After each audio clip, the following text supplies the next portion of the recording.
To change language on the Samsung Galaxy A57, first of all, we need to go to Settings. Over here in Settings, we're going to scroll down, and then we want to open the General Management.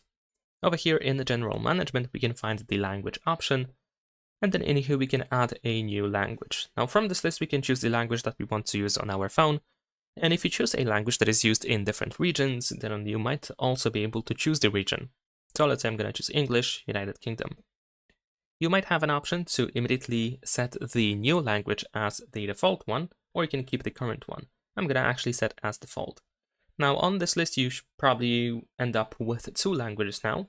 So you can tap on Edit in the upper right corner, and you can delete the old language if you no longer need it.